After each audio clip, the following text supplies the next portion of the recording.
Well, hello everyone. Welcome back to the KooCast. My name is Nick, and today we are talking about a film that I recently watched called A Quiet Place.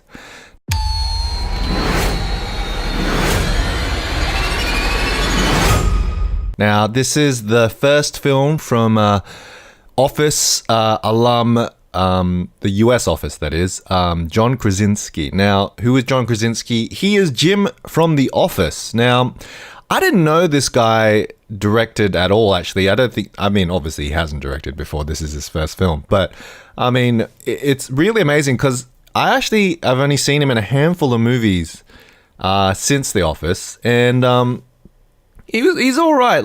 I wouldn't say that he's exactly leading man material, but he's definitely a serviceable actor for sure. I think since then he's obviously gone on and got married to Emily Blunt, which is super interesting in itself as well. But they seem like a really nice couple as well. Like, you watch them in interviews and they seem really cool. But he did 13 Hours, which was a Michael Bay movie, which I haven't seen, but I'm actually really interested in seeing it because, with politics happening at the moment, Benghazi obviously being a very hot topic in a sense. So it's interesting to see how they detailed the events of Benghazi. But other than that, I'm super curious, where this guy's career is going. Now, I just saw his first movie, basically. His first directorial debut, which is A Quiet Place, which is really, really good, guys. Like, I had no idea this guy could direct as well as he does. What's interesting about it is that it's not just that it's a good film. It's that it's actually a really great example of what it is like to make a first film. He played, not that I think that he played it safe, but he kind of took all the things that people tell you about how to make a movie and did those things really well. Now, what do I mean? It's a great template. It's an excellent template for how to make a film, for how to make a first film. And as a person who has made a first film as well, I did make a feature film. You can go check it out online right now, called Shot Down, which stars Samuel O'Donnell and Renee Hodson. Who is now married. I forget what her married name is now, but yeah. So it basically boils down to a couple of things that I kind of noticed about the movie, which I really, really was impressed by. And if you do go and see it, I just want you to, if you have seen it, I just want to talk to you about it because I just love the movie. Now, here are a couple of things about the movie that I think is a perfect example of a textbook template first movie, and I think all first filmmakers should aspire to being this good in a first feature film. And here's kind of what he did right. Look, now, spoilers ahead. If you haven't seen the movie, I want you to go see it. I really do. Look, horror or whatever it is might not be your genre, and it actually isn't really a horror film. It's more like a thriller with aliens. Like, if you can kind of stomach like the first Alien movie, you'll be fine with this movie. But it's definitely not what I wouldn't call it a traditional horror movie in that sense.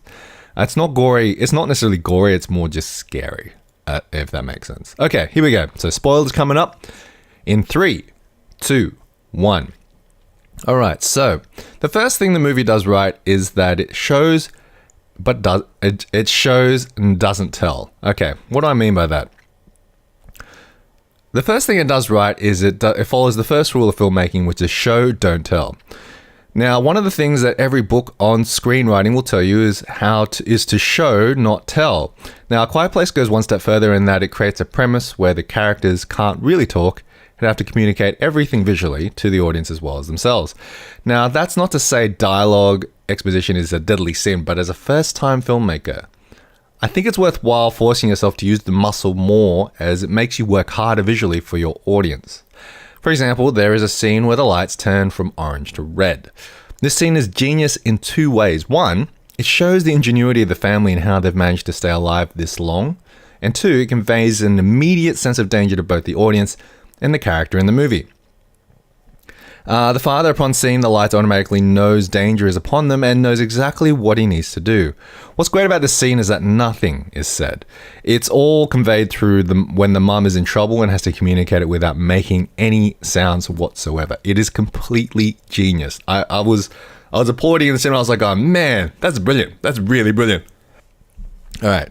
Number 2, the second thing that these guys did really well was setting the tone of the film right from the get-go.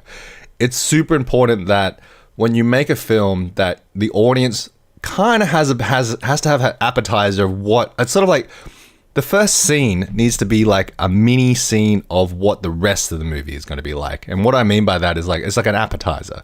Think of it like a 3-course meal, right?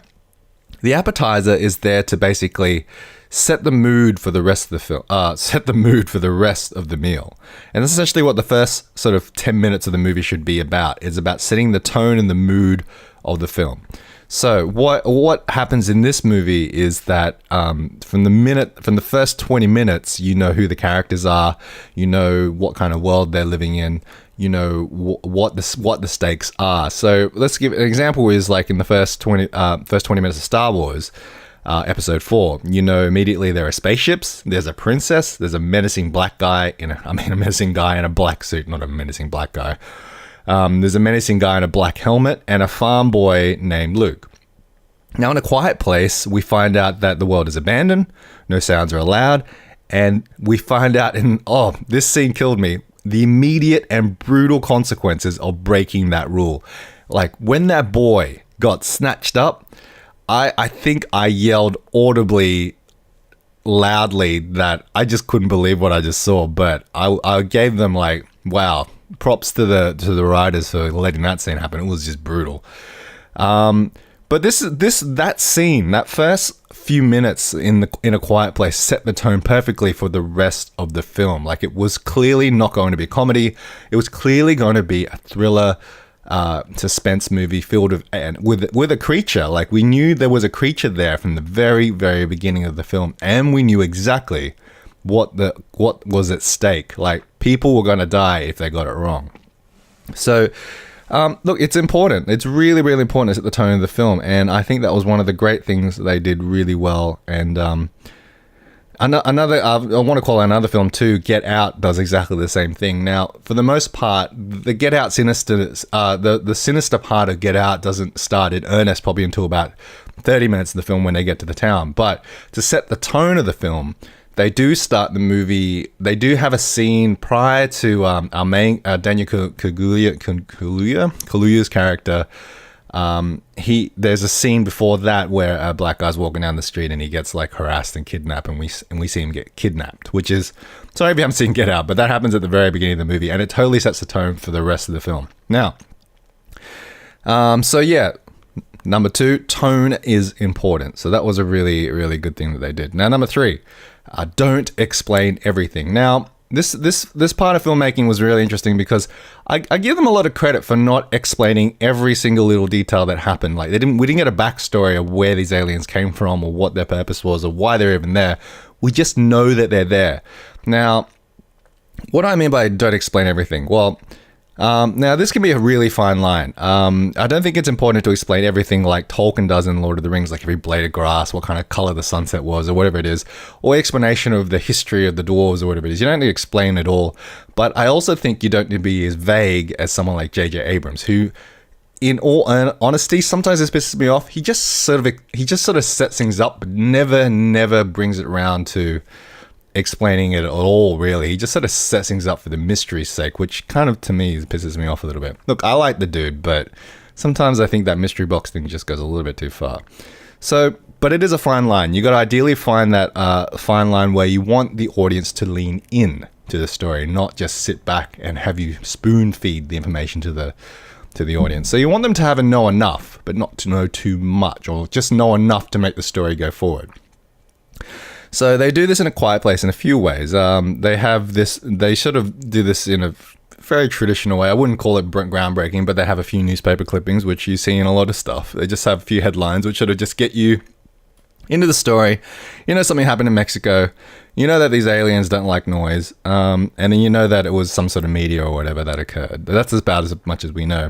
We also see that the dad is actively trying to figure out weaknesses. He's been trying this for a really long time to find out what the weakness of these aliens is. And he's kind of put it all down on a very convenient whiteboard for the audience to see. It's very, very convenient, but that's okay. Now, that bit was a little bit on the lows, but whatever. Again, this is great. It wasn't like we spent the first 20 minutes detailing the story or history of the alien apocalypse or even what happened before. All we need to know is all we needed to know as the audience. Another film that does this really brilliantly is actually Edgar Wright's Shaun of the Dead. Shaun of the Dead actually never explains where the zombies come from or how they occurred. There's a bit of tongue-in-cheek there in the sense that they deliberately obscure the origin of the zombies. They just say they just occur. But in reality, it really doesn't matter where the zombies come from. The fact is, we just know that zombies occur. The same with The Walking Dead, I actually realized as well. We never know where the zombies come from in The Walking Dead. We just know that they're there. And in reality, it doesn't really matter where they do come from. It's not really integral to the story. It's more about how do these people exist in a world where there are zombies and they're there now. How do you deal with it? And that's essentially what's happening here in A Quiet Place. You just need to know that they're there, and they're not. You just need to know. The audience just needs to know that they're there, and that's all you need to know, really. Okay, look. It's around the 10-minute mark. I'm just going to take a break and give thanks to our sponsor. Today's sponsor is Gravity. If you feel like life is weighing you down and things are slightly spinning out of control, well, that's probably gravity's fault. Now, why should you be grateful for gravity? It keeps you grounded and it makes your bones strong. So next time you feel upset about your life, just remember that gravity is the force that keeps you grounded and stopping you. And basically, if you think about it, gravity does a lot of things for you. It stops you from floating out into the cold expanse of space. So let's give a thumbs up for gravity, or thumbs down. No, thumbs up. I don't know. Against the weight of gravity. You know what I'm saying. Anyway, that was a bit of a bad joke. Alrighty.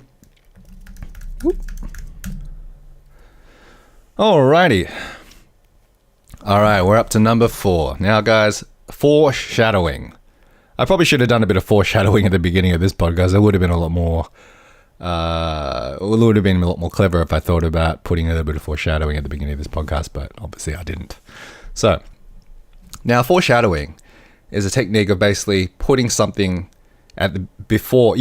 Foreshadowing is sort of like you introduce something at the beginning of the film or earlier in the film, and then later off there's a payoff for it later in the film. Essentially, M. Night Shyamalan pretty much made a career of this. Every film is about foreshadowing. He does this in such a perverse way. He just overtly just makes everything about foreshadowing, where you're just waiting for the twist to end, right? They do this a little bit. Now, I'm not saying you should always put foreshadowing in your movies, but they do a bit of it, which is kind of good. It's kind of what you want the audience to do. It's sort of breadcrumbs for the audience to sort of pick up and go, oh, okay. Don't know if that's relevant later, but I know that it happened, and then you see why it was put in at the beginning. It seemed like a seemingly innocuous detail, and then later on at the end of the movie, you go, oh, it was an integral part of the story. Right. So that's why that mystery character turned up, or whatever it might be. Now, a classic example of this is obviously in A Quiet Place, where, she's walking down the stairs and she has that pulled up now. Now, of course, anybody with any kind of sense would know there was going to be a payoff for that a little bit later. It's like setting up the beginning of a joke. Obviously, a most horrific and, when she was walking down the stairs and she was in a hurry, of course, we all knew she was going to step on that now. I actually couldn't look at that scene knowing that scene was coming, but it's foreshadowing and it makes you it sets it up because you know that it's coming and it's almost inevitable in some sense. Now, there are other moments too where they kind of foreshadow a couple of these scenes. There's that scene where she, that scene as well towards the end where, what other stuff there? Yeah, that scene towards the end where, they come down the stairs and the daughter was never allowed to come down the stairs, and then later on she comes down, she realizes her father has been working on a whole bunch of hearing aids for her for such a long time. She realizes her father actually really did love her, even though she didn't know that she loved her, even though she didn't quite understand her father's love for her, and she didn't realize that her dad had been working on this stuff for a really, really, really long time. Wouldn't you feel like the worst child in the world? But in any case, it all kind of comes together in the end.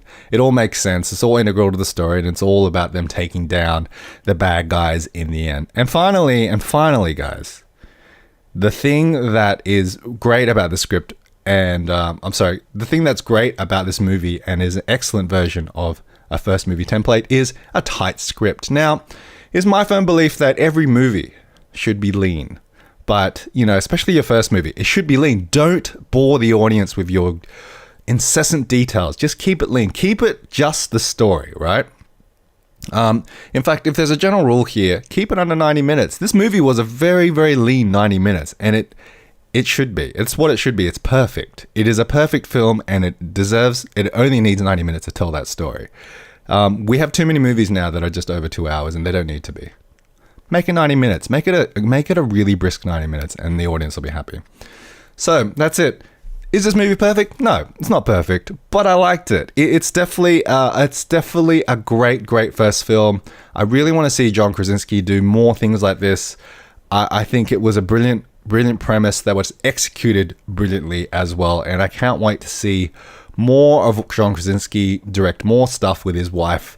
If you're listening, John Krasinski, and I know you're not, but if you are, kudos to you, mate. And I'll see you guys next time.